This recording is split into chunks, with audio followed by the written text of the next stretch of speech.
Welcome. My name is Faith. If you're new here, welcome. I'm delighted to have you. So today I figured I would sit down and just have a chitty chat with you about life in general, and also share with you some tips and lessons I've learned since turning 30. Your 20s are for discovering who you are.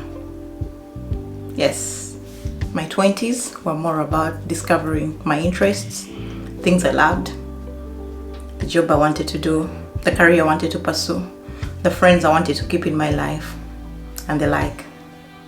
Comes 25, you have a bit of clarity, but it's not really clarity. You are just navigating life. 29, you get into panic mode. I need to be married, I need to have a family, I need to have a good job, and I need to be making money. Everyone else is looking at you and wondering, what's going on? You're turning 30. What are you doing with your life? That's the perception that you get when you're in your 20s. And as you get into 30 comes with clarity. I guess for me, 30 came with clarity. I was clear on what goals I wanted to pursue. I had established that journey from 20 to 30. I felt I was ready to tackle life. I felt I was ready to experiment.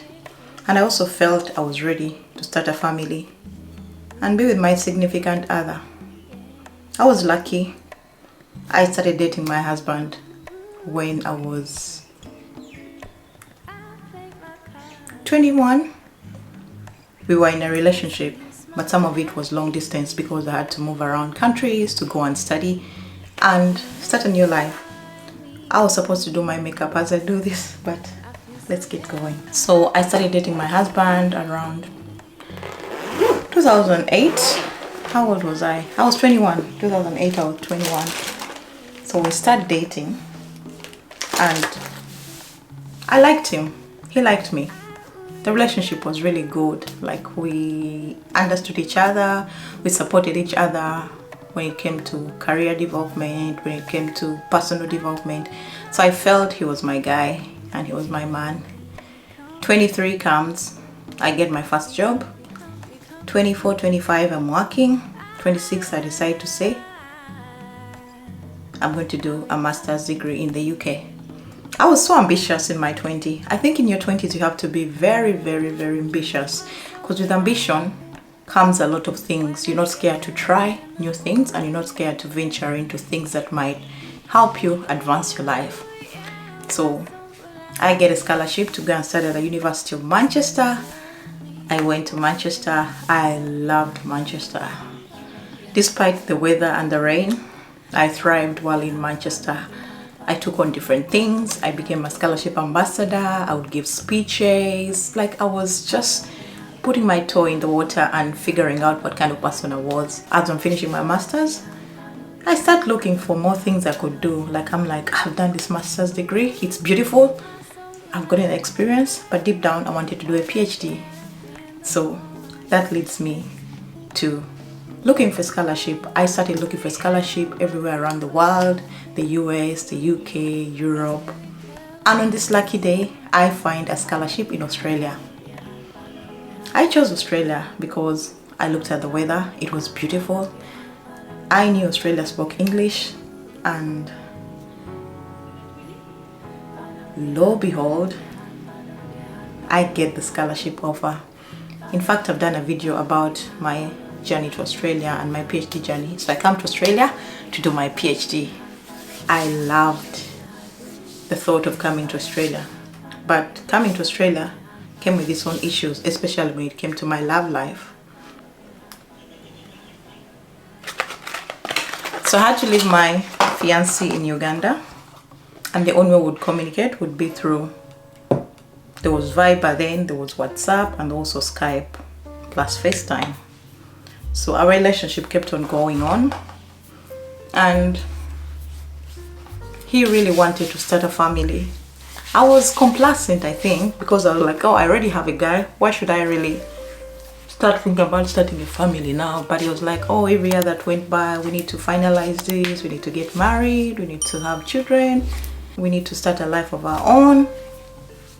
So I carved into that, and we did our functions in 2016, and after that we started processing his coming to Australia. He joins me in 2018, and when he joined me, life was good.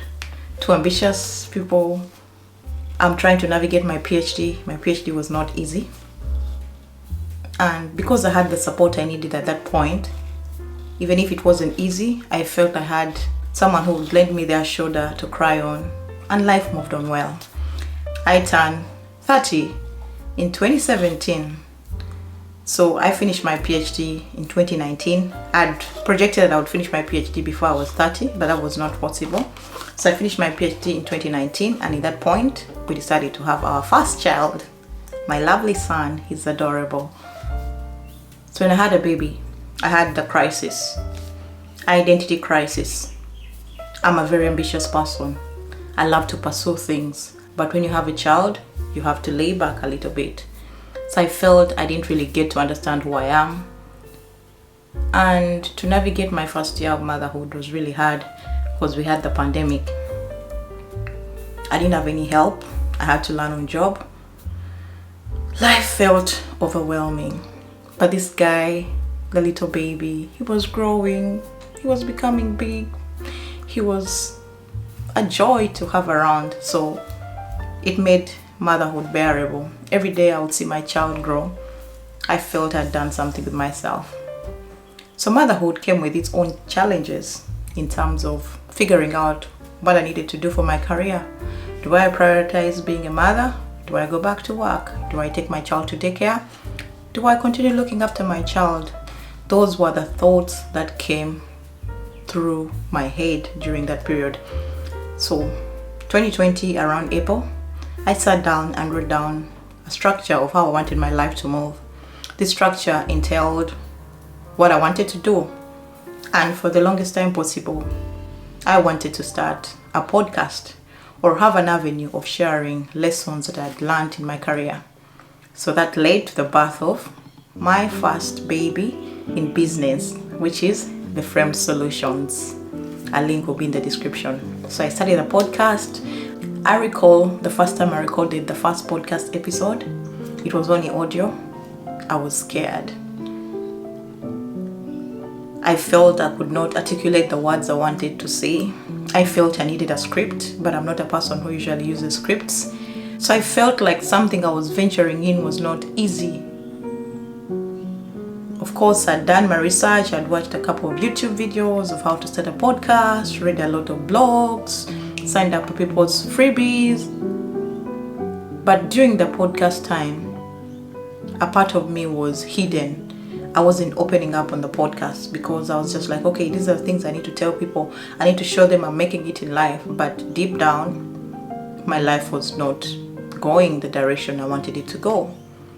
So the podcast continues, but it gave me the chance to start, because if I hadn't started a podcast, I don't think I would be a YouTuber today. So I started learning how to record podcasts, how to edit, how to articulate my views. And during that period, I also learned that I had a speech impediment.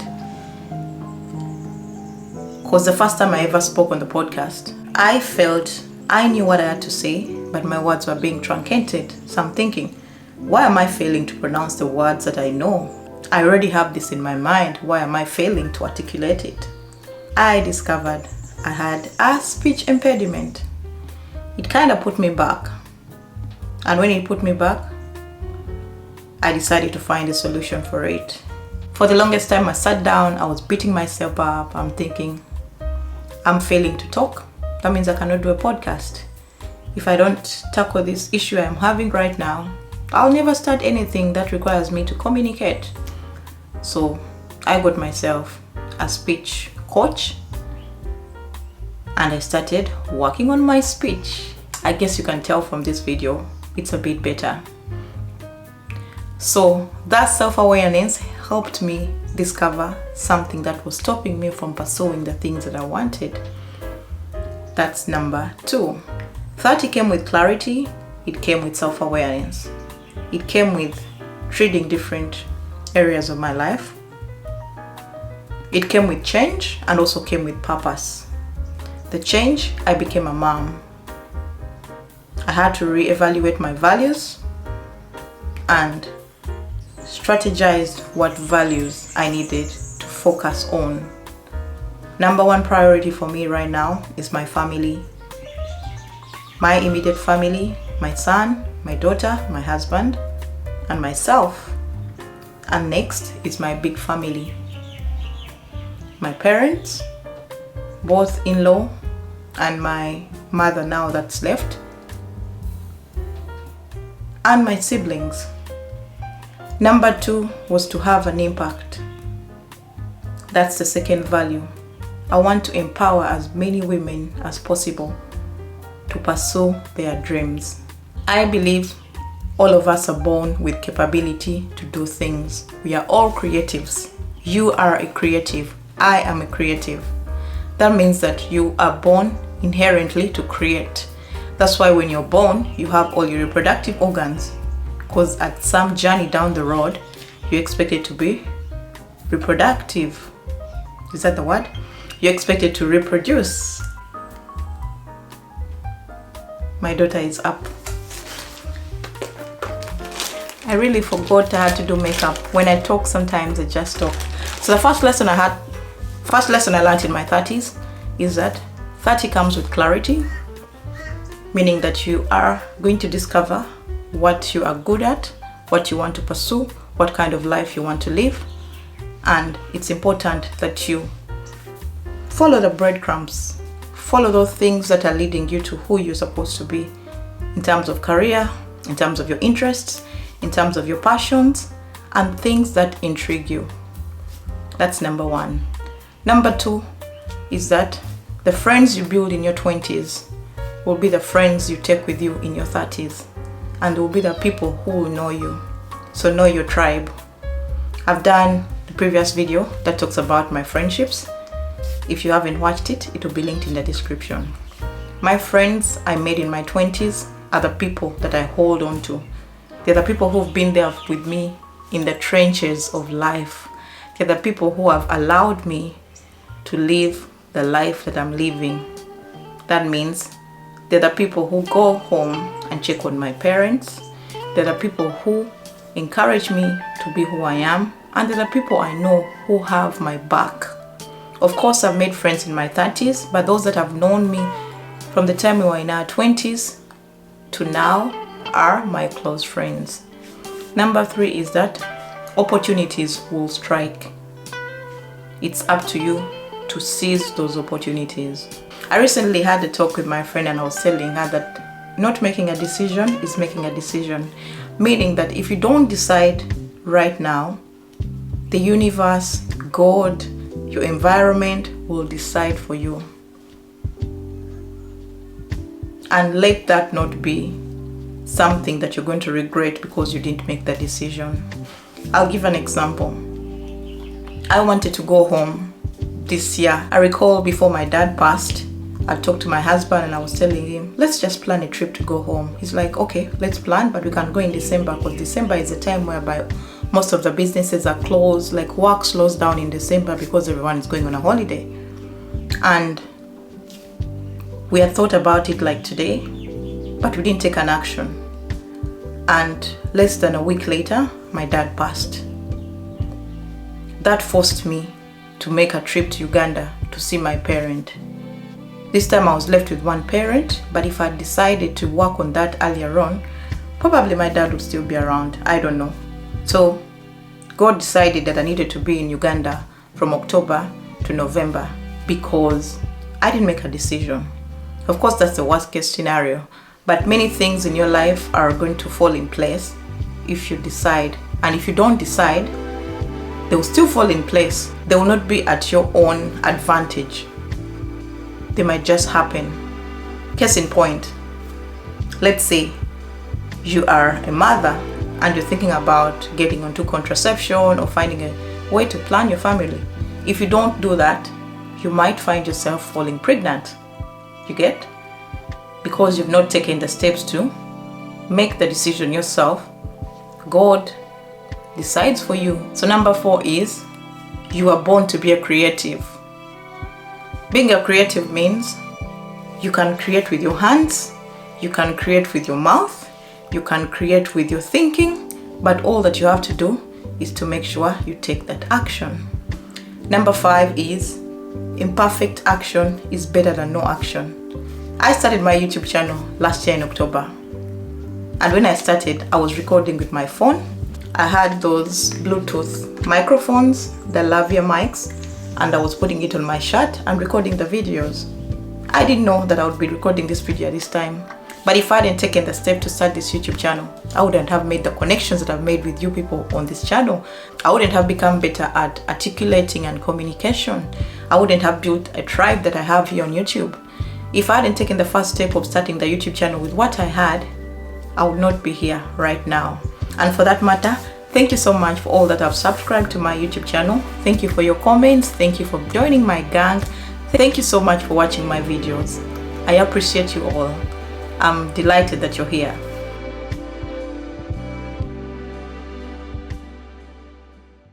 Welcome to the Framed Solutions podcast. I'm delighted that you're tuning in. This is episode 54, season 3. And today I want to talk about planning. Many of us live in autopilot. You wake up today and do whatever comes to you. For the longest time, that's how I used to operate. I used to wake up and just do what I was supposed to do that day without even thinking about what I intended to do. I never used to plan. I would tackle my days as they came because I don't have to think about it. Wake up, dress up, go to work, go back home. And that cycle repeated itself. In fact, I used to set New Year's resolutions, but I never achieved the goals that I had set, especially when it came to fitness and weight loss. So my daughter is trying to apply my lipstick. Blush. I use Raisin by MAC. I've used it for a long time. I think I need to replace it, but this will do. And just living a healthier life.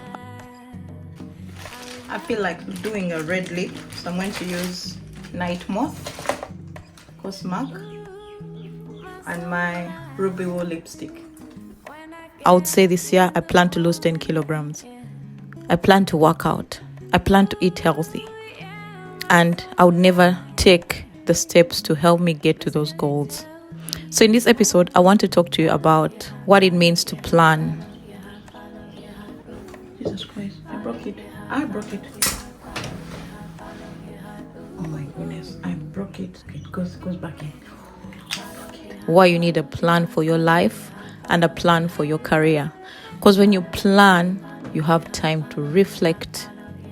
The first step that comes into planning is reflection. You have to reflect on your habits, on your routine, and on the things that you've done, say, the last year, the last month, the last week, or the last day. She wants to wear a lip liner. Why do you want to wear a lip liner when you're still a baby? You're still a baby. If you're not clear on the route you're taking, you might never get to your destination. That means for you to achieve the goals that you're setting, you need to have a strategic plan in place. How I decided to tackle this planning is that each year, right after my birthday, because my birthday falls in December, I sit down and choose a word for the year.